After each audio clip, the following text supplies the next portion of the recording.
जय गुरु जी, जय बाबा जी। सबको सबको सत श्री अकाल। आई एम वेरी सॉरी अगर आज मैं बहुत ऑर्गेनाइज तरीके से अपना सत्संग ना बोल पाऊं, क्योंकि कुछ पर्सनल इश्यूज एंड बिजीनेस की वजह से मैं बहुत अच्छे से अपनी तैयारी नहीं कर पाई। और गौरी के बाद मैंने अपनी टर्न इसीलिए ली है क्योंकि मेरा टॉपिक है इनकारनेशन, रीइनकारनेशन और रीबर्थ। हम लोग इन तीनों टर्म्स को बहुत प्यार से इकट्ठे एक ही निवाले में लगा के खा जाते हैं। पता भी नहीं लगता कि इनकारनेशन क्या है, रीइनकारनेशन क्या है और रीबर्थ क्या है। तो पहले इसका डिफरेंस समझ लेते हैं, फिर इसके ऊपर आगे बात करेंगे कि इनकारनेशन क्या है। इनकारनेशन हम बहुत आराम से इसको अगर समझना हो तो सीधी सी बात, जो हम अवतारों की बात करते हैं, अपने देव और देवियों की बात करते हैं कि रब उतरकर उनमें आ गए। जब रब को किसी के शरीर की जरूरत पड़े, किसी की देह की जरूरत पड़े, और वो धरती पे अपने लोगों के लिए आसानियां पैदा करने के लिए, उनके पाप हटाने के लिए उनकी बॉडी का यूज करे, इसको कहते हैं इनकारनेशन। मतलब रब काफी वीक है, वो ऊपर बैठ के काम कर नहीं सकता, उसको किसी ना किसी एक टाइम पे धरती पे आना है। फिर किसी की बॉडी चाहिए, उसका दिमाग चाहिए, बच्चे भी पैदा करेगा, खाएगा पिएगा भी, और शादी भी कर लेगा, और फिर बहुत फसाद दंगे ये सब भी होंगे। फिर लोगों से बदले लेने के लिए वो लड़ाइयां भी करेगा, और जितने दुष्ट हैं उन सबका नाश भी करेगा। ये होता है हमारे हिसाब से इनकारनेशन। रीइनकारनेशन या रीबर्थ यूज किया जाता है इंसानों के लिए, जो हमारे हिंदू धर्म में कॉन्सेप्ट है, जो कि ये बाकी और किसी धर्म में एग्जिस्ट नहीं करता है। चाहे वो क्रिश्चियंस हो, चाहे वो इस्लाम हो, चाहे वो कोई भी और धर्म। ये सिखिज्म, जो कि एक हिंदू का ही एक लेग है, एक एक्स्ट्रा एक्सटेंशन है, एक एक्स्ट्रा ब्रांच है, इसमें और हिंदुइज्म में रीइनकारनेशन का कॉन्सेप्ट है कि इंसान मरता है फिर दोबारा पैदा हो जाता है। क्यों? क्योंकि कर्म अच्छे नहीं किए थे, अब तो दोबारा पैदा हो जा। हो सकता है इंसान, हो सकता है जानवर, पर दोबारा पैदा होगा। उसके लिए 84 लाख जूनियां भी बताई गई कि 84 लाख जूनों से निकलकर इंसान को एक इंसान का रूप दिया जाता है। ठीक है जी, समझ आ गया रीइनकारनेशन। रीबर्थ, रीबर्थ वही है कि एक इंसान जिसको अपना पुराना जन्म भी याद है कि मैं पिछले जन्म में फलानी जगह पे पैदा हुआ था, ये मेरे साथ हुआ था, ये मेरे पेरेंट्स थे, ये मेरे दादू दादा थे, मैं पिछले जन्म में भी इंसान था, अब इस जन्म में मैं फिर से इंसान बन के आ गया हूँ। क्यों? मुझे बदला लेना है इस चीज का, मेरा खून किया गया था। तो कैसे लोगे? अब मैं इंसान बन के फिर से उसका खून कर दूंगा और खुद जेल चला जाऊंगा, फिर मैं मर जाऊंगा। तो ये हो गया रीबर्थ। ये बेसिक कॉन्सेप्ट है। आज इस कॉन्सेप्ट को समझने के लिए कि क्या ये ह्यूमन माइंड को अपील करना चाहिए या इसमें कोई लॉजिक है, कोई तर्क है, मैं एक्सप्लेन नहीं करूंगी। मैं सीधा आपके साथ कुछ क्वेश्चंस शेयर करूंगी, और आप उन क्वेश्चंस के ऊपर आराम से सोच के बताइएगा कि क्या इन क्वेश्चंस के अंदर हमारे जहनों में आंसर्स हमें कभी मिले।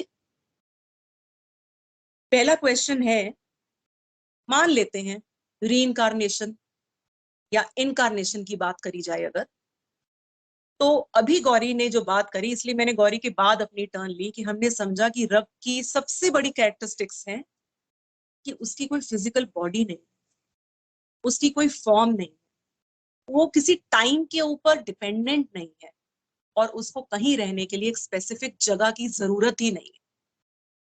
अब जब ये तीनों चीजों से हमने रब को बाहर निकाल दिया, एक बाउंड्री बना ली कि जो ये 3 पैरामीटर्स में आता है, जिसको शरीर की जरूरत हो, वो लिमिटेड टाइम के लिए धरती पर आए और फिर चला जाए, या रहने के लिए एक स्पेसिफिक जगह ले, वो रब नहीं हो सकता।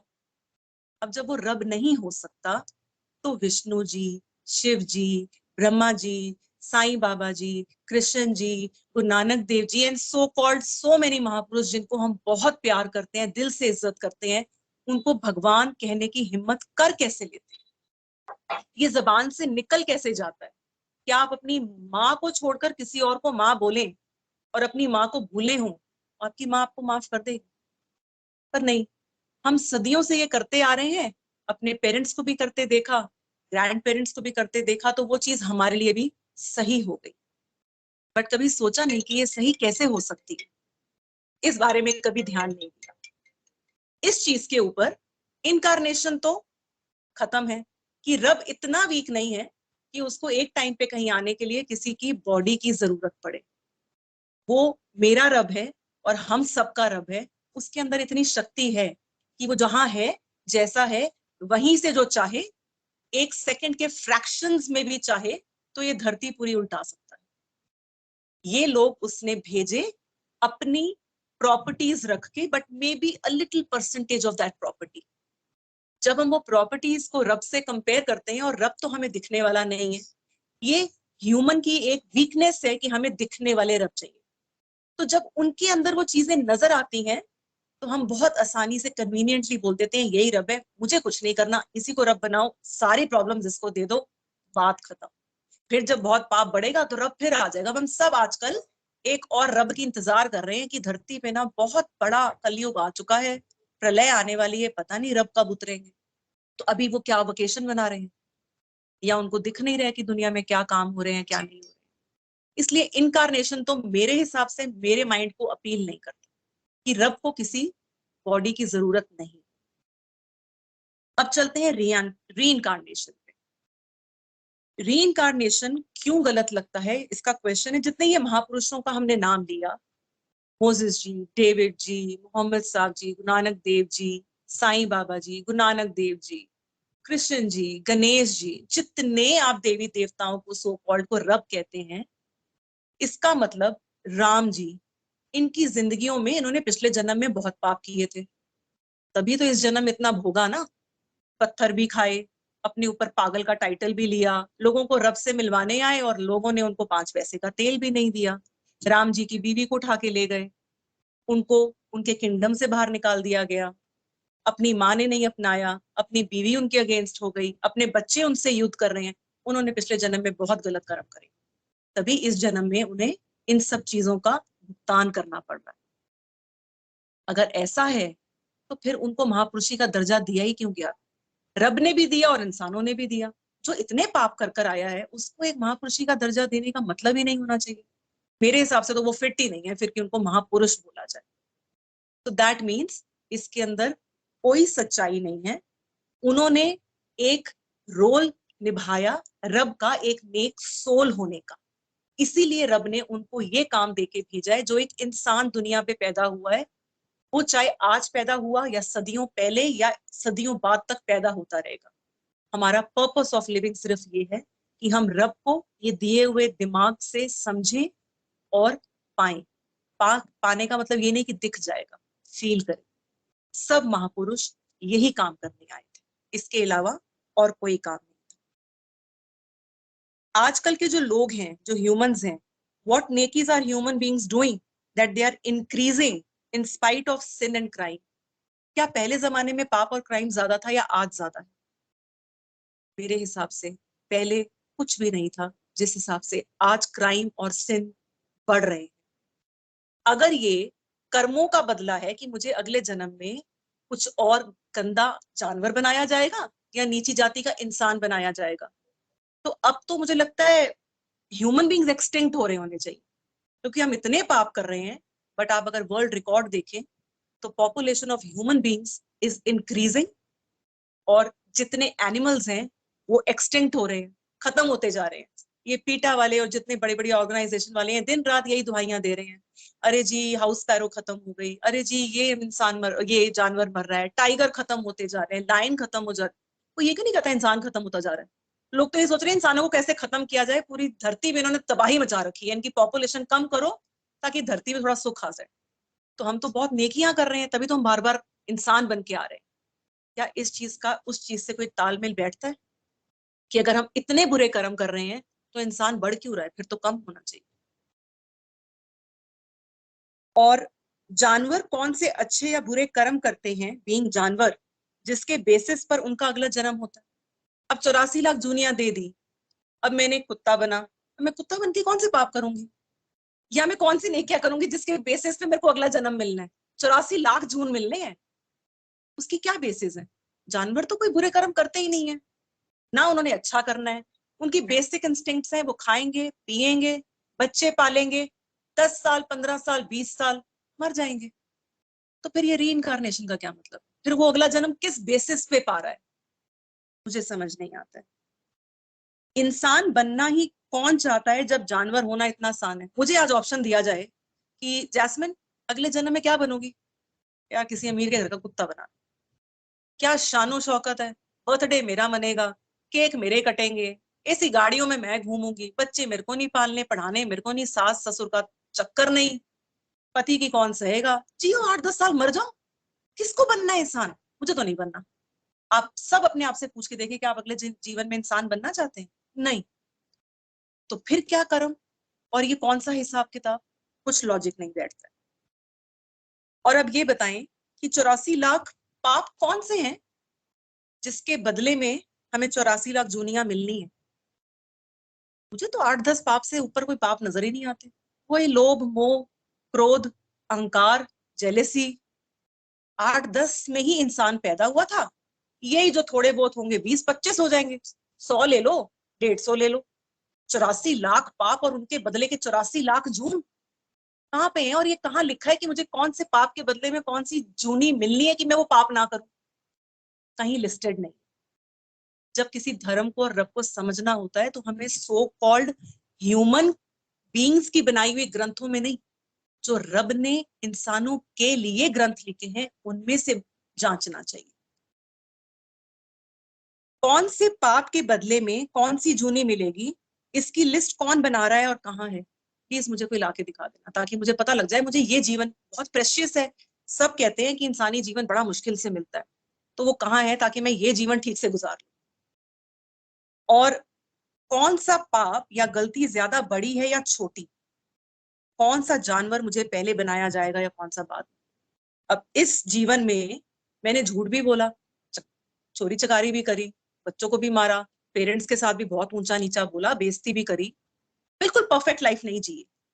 अब कौन सी मेरी बड़ी थी कि रब इसको पहले टैकल करेगा? नहीं नहीं, इसने जो थप्पड़ मारा था इसकी गलती, इसको पहले तो कुत्ता बना दो। दूसरा कहेगा नहीं नहीं ये गलती बड़ी नहीं थी, इसकी सबसे बड़ी गलती थी इसने किसी दिन एक मॉल में से एक सूट चुरा के अपने बैग में डाल लिया था। अब पहले तो इसी चीज पे फड्डा पड़ जाएगा जी, पाप कौन सा बड़ा है? तो आप मुझे बताएं पहले पाप कौन सा बड़ा है? एक एक नहीं रेप किया था, एक नहीं नहीं इसने तो किसी का कत्ल ही कर दिया था। तो वो एक पाप पहले सजा कौन सी और बाद में कौन सी? इट इज टोटली अ विशी washi. I do not get it. अब हम ये सोचते हैं कि कौन सा ऐसा पाप खत्म धरती से हो गया है जिसकी वजह से डायनासोर अब एक्सटिंक्ट कर दिए गए। जब से इंसान पैदा हुआ है काफी ऐसी जानवरों की जातियां हैं जो पहले होती थी अब नहीं होती हैं। डायनासोर पहले होते थे, पता है, साइंस ने प्रूव कर दिया है। अब कहाँ गया? ऐसा कौन सा पाप इंसान ने करना बंद कर दिया है कि अब डायनासोर ही नहीं होता? वो पाप खत्म हो गया है तो डायनासोर भी नहीं है। क्या करना है डायनासोर, चल अब तू मर जा, अब तक दोबारा पैदा होने की जरूरत ही नहीं है। क्यों? अब वो पाप ही नहीं हो रहा। वो ऐसा कौन सा पाप था? मुझे नहीं समझ में आता ऐसा कौन सा पाप था। झूठ आज भी बोला जा रहा है, उस जमाने में भी बोलते थे, चोरी करते थे, धोखा देते थे, यही सब पाप है ना। तो ऐसा मुझे नहीं लगता कि कोई पाप एक्स्ट्रा अब धरती पे बढ़ जाएगा जिसकी वजह से कोई नई स्पीशीज आ जाएंगी या कोई स्पीशीज जानवरों की एक्सटिंक्ट हो जाएंगी। अब मुझे बोला जाता है इस जीवन में तुम्हें इसलिए दुख आ रहे हैं, तुमने पुराने जन्म में बहुत पाप किए थे। किसको अपना पुराना जन्म याद है? किसको अपने पुराने पाप याद है? तो जब आपको अपना जो पनिशमेंट मिल रही है उसका पाप ही याद नहीं है, क्लास टीचर, क्लास में बच्चे बैठे हैं, वो आए, खड़ा हो जा बाहर, क्यों? नहीं तू खड़ा हो जा, क्यों? तूने पाप किया है, कौन सा? किया होगा, कब? कल, मैं तो छुट्टी भी था, परसों, परसों तो सैटरडे था। नहीं कब भी खड़ा हो जा। मैं तो स्कूल में हुई नहीं, मैं तो अपनी बहन को छोड़ने आया हूँ। नहीं तू तब भी खड़ा हो जा। अब जब पनिशमेंट ही नहीं पता, जब मुझे पाप ही नहीं पता, तो पनिशमेंट किस चीज की देनी है? क्या ये रब के ऊपर एक क्वेश्चन मार्क नहीं उठाता कि रब इनजस्टिस कर रहा है? क्या मैं ऐसे रब से प्यार कर सकती हूँ जो मेरी पहले यादाश्त ले लेता है और फिर मुझे कहता है अब तेरे को इस जीवन में ना पनिशमेंट मिलेगी, क्यों, तूने पाप किए थे, कौन से, वो मैं नहीं बताता। अरे ये कैसा लॉजिक हुआ? तो मुझे कौन सी पाप को ठीक करना है? मैंने क्या पिछले जन्म में किया था जो मुझे इस जन्म में नहीं करना है? उसकी रेक्टिफिकेशन कैसे करूंगी मैं? नहीं, लेकिन अगले जन्म में तेरे को फिर से पाप, इस जन्म के तो पाप में फिर से झेलने पड़ेंगे। अरे मुझे बता तो दो पाप क्या है और पुण्य क्या है। आगे चलते हैं। ये तो नाइंसाफी है रब की तरफ से, अगर हम ये सब चीजों में मान ले, बात हो गई। अब ये बताओ कि जब हिंदू धर्म भी स्वर्ग और नर्क में विश्वास रखता है और मैंने नर्क में अपना अकाउंट क्लियर कर लिया, फिर अगला जन्म क्यों और है तो उसमें दुख क्यों? एक तरफ से हम कर्मों की बात करते हैं, जी मेरे कर्म की वजह से मुझे ये दुख आ रहे हैं इस जीवन में। तो नर्क स्वर्ग भी क्या कर रहा है वहां पे? वहां पे कौन जा रहा है? वहां जानवर जाते हैं जिनके तो कर्मों का हिसाब किताब ही नहीं होता। हिसाब किताब मेरा होना है। मैं आज मरी, मैंने बहुत पाप किए, मेरे को नर्क में डाल दिया, मैंने सारा नर्क भोग लिया अपने कर्मों की वजह से। अब मुझे कहाँ आना चाहिए? तू वापस धरती पे चली जा। अरे क्यों? मैंने तो झेल लिया नर्क अपने पापों का, अब भी स्वर्ग नहीं मिलेगा? नहीं, अभी नहीं मिलेगा। कब मिलेगा? 7 इंसानी जन्म के बाद। तो उस 7 इंसानी जन्म में क्या होगा? तेरी यादाश्त ले ली जाएगी। पता नहीं क्या लॉजिक्स है, और हम क्यों नहीं सोचते हैं? अपने आप से ही नहीं पूछते तो किसी और से क्या पूछेंगे? All of us are lying, हम झूठ बोलते हैं, चोरी करते हैं, डिफरेंट लेवल के सब पाप करते हैं, सब में एक जैसे ऐब हैं। अगला जन्म भी एक जैसा ही मिलना चाहिए। नहीं, शिफाली दीदी भी झूठ बोलती हैं, रेनू आंटी भी झूठ बोलती हैं, शीतल भी कहीं ना कहीं झूठ बोलती है, हम सब चोरी भी करते हैं, माँ बाप के साथ भी गंदा व्यवहार करते हैं, ऑलमोस्ट सब एक जैसे पाप करते हैं, सिर्फ लेवल्स अलग अलग है। तो फिर 84 लाख जून किस बेसिस पे मिल रहे हैं? कोई लॉजिक नहीं। I know. हम गूंगे पैदा जो हुए, उन सब ने क्या एक जैसा पाप किया? जो मेंटली रिटार्डेड पैदा हुए, स्पेशल बच्चे हैं, ऐसे लोग दुनिया में कितने हैं? 1%। मतलब उन्होंने कोई स्पेशल पाप किया, क्योंकि वो तो सिर्फ 1% है दुनिया में। वो ऐसा कौन सा 1% स्पेशल पाप है जिसको करने से कोई हैंडीकैप पैदा होगा, या हार्ड ऑफ हियरिंग पैदा होगा, या उसकी आंखें ले ली जाएंगी? सबसे बड़ी प्रॉब्लम्स तो यही है लाइफ, इतने कष्ट, या जिसका रेप कर दिया जाएगा। ऐसा कौन से पाप हम करेंगे, स्पेशल पाप होंगे? क्या वो सब उन आत्माओं ने एक जैसा पाप किया होगा और वो एक ही पाप करेगा पूरी जिंदगी में, जिसके बदले में उसको ये प्रॉब्लम दे दी जाएगी, बाकी जिंदगी उसकी पूरी पाप फ्री रहेगी? नहीं। तो क्या बाकी लोगों ने वो जो पाप किया ही नहीं? इंसान जब से है और रहेगा, पाप नहीं बदलते। काम, क्रोध, लोभ, मोह, अहंकार, जेलसी, झूठ, एक्सेट्रा, सब वही है और मरते दम तक वही रहेगा। अगर एक जन्म एक पाप की वजह से मिला तो वो मेंटली चैलेंज्ड पैदा हुआ, तो उसके उस जन्म के बाकी पापों का क्या? उनका बदला कब और कैसे होगा? और फिर इस जन्म में वो और पाप कर रहा है। इन सबको सोचो तो क्या कुछ लॉजिक और सेंसिबल लगता है? पुराने जन्म के 20 पाप, पहले उनको भोगो। 20 साल कुत्ता बनो, 100 साल, अगर टॉर्टोइज बन गई फिर तो 100 साल जीना है, कोई और बनी तो 5 साल जीना है, कुछ और बनी तो 15 साल। और इतनी देर में अगर इंसानी जीवन मिल गया, इस इंसानी जीवन में मैं और पाप करती जा रही हूँ।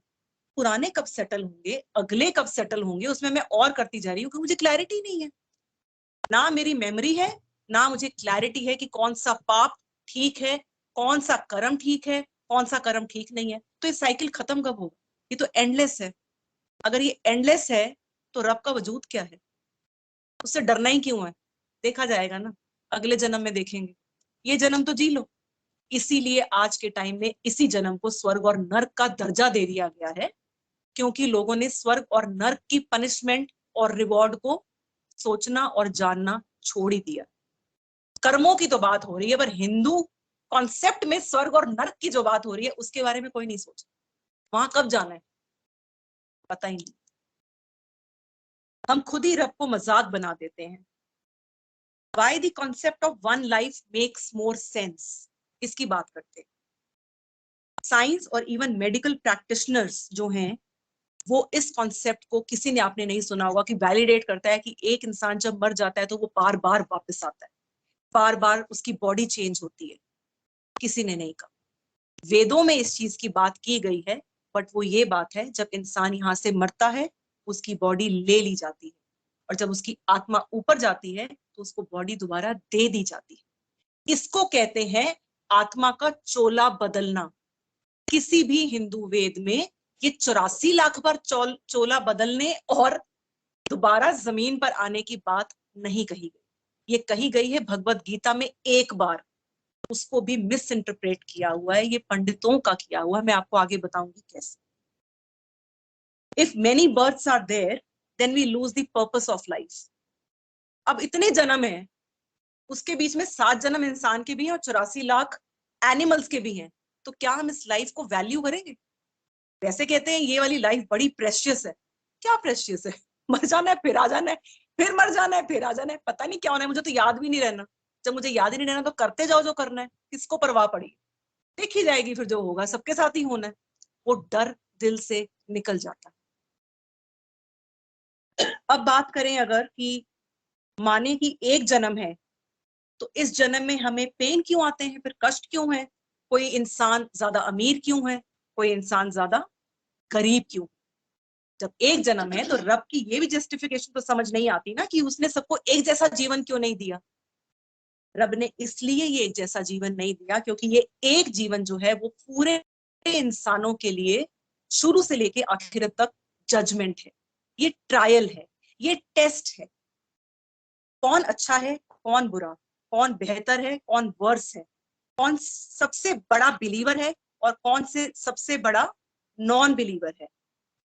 ये जो खुशी या सुख है, या तो ये इस जीवन में आपको रिवॉर्ड के रूप में मिलता है या टेस्ट के रूप में मिलता है।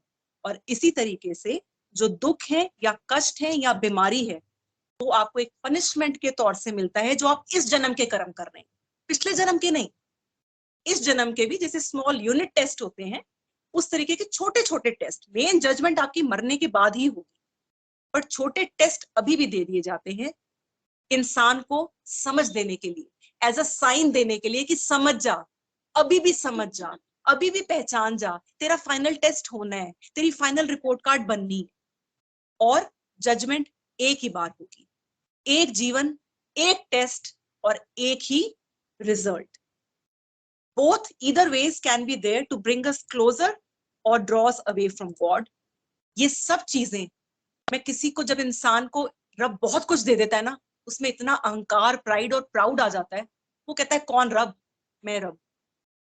ये रशिया का पुतिन अपने आप को रब ही समझ, जितना न्यूक्लियर पावर मेरे पास है, जितनी शानो शौकत, पैसा, पावर, पॉलिटिकल पावर, जान पहचान, 10 कंट्रीज के साथ ताल्लुकात, वो रब को क्या मानेगा? तो ये जब रब बहुत कुछ देता है, तब आपको अपने से दूर करने के लिए भी दे सकता है, और कोई ऐसा इंसान भी हो सकता है जिसको रब इतना दे और इतना निमाणा हो जाए और बोले रब तेरा शुक्र है, मैंने क्या पुराने जन्म में अच्छे कर्म किए थे जो तू मुझे इतना कुछ दे रहा है। कभी याद आता है पुराने जन्म में कौन से मोती दान कर कर आए थे जो रब ने पूरी बॉडी सही सलामत आपको दे दी है? नहीं समझ में आता। दिमाग उड़ जाता है देख के कि कितनी बख्शीश, कितनी ब्लेसिंग इस जन्म में रब ने हमारी झोलियों में डाल रखी है। ये हमारी सोचों का फर्क है कि क्या हम मिलने से रब के पास जाएंगे या दूर, और क्या छीनने से रब के पास जाएंगे या दूर। जब कष्ट आता है ना, 1 महीना रब को याद नहीं किया होता, पैर पे मोच आ जाए ना और चला ना जा रहा हो, तो 1 महीना सिर्फ रब को ही याद कर रहे होते, तो वो कष्ट ने आपको रब से दूर किया कि पास। अब क्योंकि हमारे धर्म में concept of Satan is missing, हमारे धर्म में शैतान का कॉन्सेप्ट नहीं है। Hindu scholar, pandit, they cannot justify pain and grief, और आप जो हैंडीकैप पैदा होते हैं या आपकी बीमारी, तो ये कॉन्सेप्ट का निजात या स्टार्ट उन लोगों ने किया जिन लोगों ने वेद में तो ये बात पढ़ी, पर जब उनके पास लोग आते थे कि पंडित जी ये बीमारी क्यों आ रही है, मेरे बच्चे क्यों मरते जा रहे हैं, मेरे पास पैसा क्यों नहीं आ रहा है, मेरी बीवी क्यों तंग करती है, मेरी औलाद मेरे साथ ऐसा क्यों करती है, मैंने कहा ये बात कौन बताए? क्योंकि ना उनके पास जजमेंट का कॉन्सेप्ट था, ना रब का पूरा कॉन्सेप्ट था। तो उन्होंने इनको एक नई थ्योरी दे दी ताकि उनकी दुकानें चलती रहे, उनका बिजनेस चलता रहे, लोग आके बोले फंसाए रखो पुराने मामलों में, पिछला जन्म वो तो मुझे याद है, उससे पिछला होगा जी वो भी मुझे याद है, अच्छा फिर दादे दा भोग रहे हैं। तेरे दादे ने किया सी वो तेरे इस जन्म दे विच तू दादे दा भी पोगे। What rubbish. इसका तो कोई एंड ही नहीं है, कोई लिमिट ही नहीं है। तो ये हिंदू धर्म में जिसको हम संस्कारा बोलते हैं, cycle of rebirth which is not there, ये सिर्फ बनाई गई है on the basis of karma और धर्म। इन नो हिंदू ग्रंथ और वेद ये मेंशन नहीं। जो होती हैं श्रुतियां जो रब की तरफ से हैं, लोग लिख गए, उनमें कहीं नहीं। स्मृतियों में लोगों ने जो भगवत गीता है, महाभारत है और ये वाली किताबें हैं, इनमें है, और इनमें भी मिस इंटरप्रेट करके और उसको मिसकंस्ट्रू करके लोगों को अपने अंडर रखने के लिए ये चीज मोल्ड करते हैं। अब बात करते हैं कि what is rebirth and why rebirth incidents are so common. आप लोग कहेंगे बोल तो रही है रीबर्थ नहीं होते, तो हम तो बहुत सुनते रहते हैं कि इस इंसान का दोबारा रीबर्थ हुआ है, उसको याद है वो कहाँ पैदा हुआ है, उसके माँ बाप कहाँ है, उसके माँ बाप भी उसको पहचान रहे हैं। ये बहुत लंबा टॉपिक है अलग से, मैं आपको सिर्फ छू के गुजर जाती हूँ। जब हम पैदा होते हैं, जैसे हमारी एक आत्मा पैदा होती है, हमारे साथ एक शैतानी आत्मा जिसको एस्ट्रल बॉडी कहते हैं, वो पैदा होती है। हर कॉन्सेप्ट के खिलाफ में एक चीज चल रही है, दिन के साथ रात, गर्मी के साथ सर्दी, अच्छे के साथ बुरा, नेकियों के साथ बद नेकियां।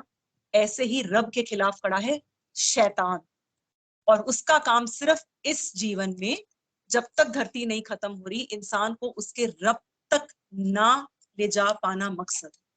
किसी भी तरीके से छुड़वा दो, बट वो उसके धर्म में आकर उसको गुमराह करता है। तभी हम कितनी पिक्चरें देखते हैं, एक ब्लैक सोल है, एक व्हाइट सोल है। ब्लैक सोल बोल रही है बुरे करो, व्हाइट सोल बोलती है अच्छा करो। हर इंसान के जीवन में उस ब्लैक सोल, शैतानी आत्मा या एस्ट्रल बॉडी का रोल है। हम किसकी तरफ ज्यादा बढ़ते हैं, वो पॉसिबल तभी है अगर हम एक खुदा में माने। तो अब कंसेप्ट ऑफ वन बर्थ जो है वो नेसेसरी क्यों है, जरूरी क्यों है? ठीक है यार, होगा, मैं नहीं मानती, क्या फर्क पड़ता है नहीं है, मुझे क्या लेना देना। लेना देना है। क्यों है? क्योंकि सिर्फ यही कॉन्सेप्ट है जो मुझे मेरे रब के साथ उस तरीके से जोड़ सकता है, उस डर से जोड़ सकता है, और हर एक सांस में जोड़ सकता है, और मैं अपनी जिंदगी को वो वैल्यू दे सकती हूँ जो शायद ही और कोई चीज दे पाए। हम कहते हैं रब से डरना चाहिए, नहीं, रब से प्यार करना चाहिए। पर डर वहीं आता है जहां प्यार है। जहां प्यार नहीं है वहां किससे कौन डरता है? तो जो प्यार है वो flip side of the coin है, जिसमें रब का पहले डर होगा, और फिर उसके नाराज होने की डर की वजह से हम नेक कर्म करेंगे कि उसका प्यार मेरे पे कम ना हो जाए और मेरा विश्वास उस पे कम ना हो जाए। इसीलिए ये डर जरूरी है, और अगर ये एक जीवन होगा तभी ये डर मेरे दिल में बैठेगा। करोड़ जन्मों की वजह से ये डर खत्म हो जाए, और इसीलिए वो प्यार नहीं बन पाता। ये सारे जून और रीबर्थ इंसान अपने इसी जन्म में अपने बिहेवियर्स में दिखाता है।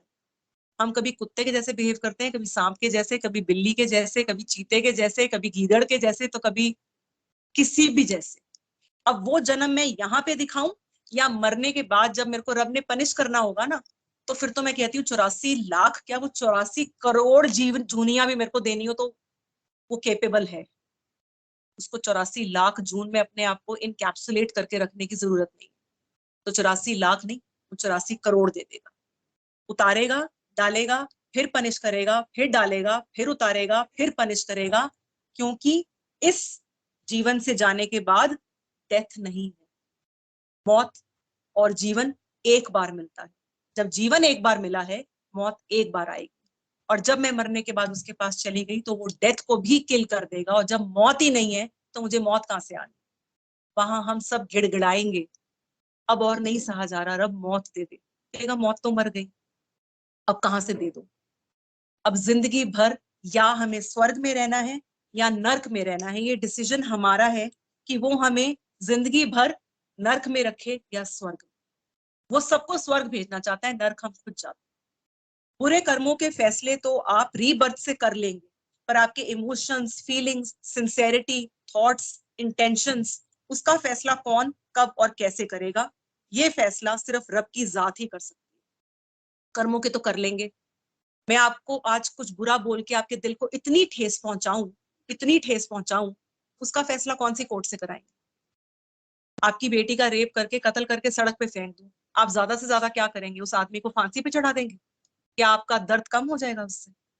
क्या आप माँ होने के रूप में हर एक सांस खून का आंसू बहाकर नहीं रोएंगी? तो उसका जस्टिस, क्या आप एक उस आदमी को फांसी पे लटका दिया, अपने रब से खुश हो जाएंगी? नहीं, मुझे और चाहिए।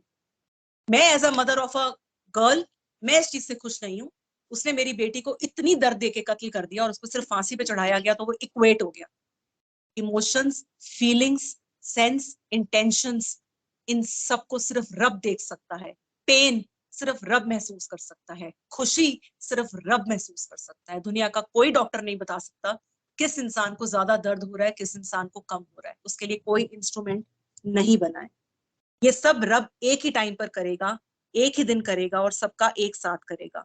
और उसको डे ऑफ जजमेंट कहा जाता है और उसके फैसले परफेक्ट होते हैं। इनकारनेशन, री इनकारनेशन, रीबर्थ, इसका मतलब है रब को पता ही नहीं है वो क्या कर रहा है, वो खुद ही धोखे में। अच्छा, इसको दोबारा पैदा कर दो, अच्छा इसको दोबारा मार दो, अच्छा एक काम करता हूँ मैं ही दोबारा पैदा हो जाता हूँ, ओहो पाप तो बहुत बढ़ गए, ये कैसे बढ़ गए, अब तो मुझे दोबारा जाना पड़ेगा। एक काम करते हैं, अब राम जी को भेज देते हैं, अब एक काम करते हैं जीसस जी को भेज देते हैं।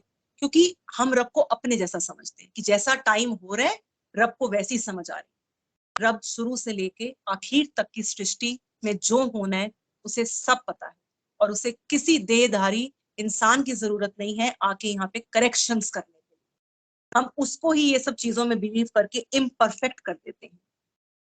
हम अपनी कमी और वीकनेस की वजह से रब को ही इम्परफेक्ट बना देते हैं और ये सबसे बड़ा पाप है। एक ही जन्म का कॉन्सेप्ट ही आपको रब से डरा सकता है और यही चीज आपका फेथ पक्का करती है और रब के करीब करती है, आपको पाप से बचा के रखती है। क्योंकि इंसान हर कर्म या किसी चीज के शौक में करता है या किसी चीज के डर में, और ये तब समझ आता है जब इंसान इस एक जीवन के खोने का डर मन में रखेगा और उसकी इंपॉर्टेंस को समझेगा। इतने जन्मों का कॉन्सेप्ट हो तो ना तो कोई रब और उसके स्वर्ग का शौक अपने मन में रखेगा और ना ही उस एक ईश्वर का नर्क और उस ईश्वर का डर मन में रखेगा। तो जब दोनों ही चीजें खत्म हो गई, उसका शौक भी और उसका डर भी, तो ये जीवन बेमायना नहीं है, इसका कोई ऑब्जेक्टिव ही नहीं रह जाता। अब लास्ट में आई एम सॉरी, मैंने बहुत ज्यादा टाइम ले लिया है, बट ये कॉन्सेप्ट एक्चुअली ट्रिकी इतना है, पेचीदा इतना है कि अगर ये सब चीजें मैं नहीं बोलती तो आप सुन तो लेते बट उसकी सेंस नहीं बनती। तो आप सबका इतना टाइम लेने के लिए और बाकी कैंडिडेट जिन सब ने बात करनी है उन सबका इतना टाइम लेने के लिए I am very very sorry. अब फैसला आप अपने दिल की सच्चाई से पूछें जो रब ये सब सुनने के बाद आपके जहनों में उतारता है। एंड लास्टली, इतनी समझ, इतनी डिटेल में इतनी नॉलेज सिंसेरिटी के साथ देने के लिए बाबा जी का करोड़ करोड़ बेइंतहा शुक्राना, और उस रब का शुक्राना जिसने इस दिल और इस नाचीज की आत्मा को अपने लिए चुन लिया और मेरे जीवन में मैं और कुछ कर पाऊं या नहीं कर पाऊं, शायद अपना मकसद पूरा कर जाऊं। तो thank you to all of you. जय गुरु जी, जय बाबा जी।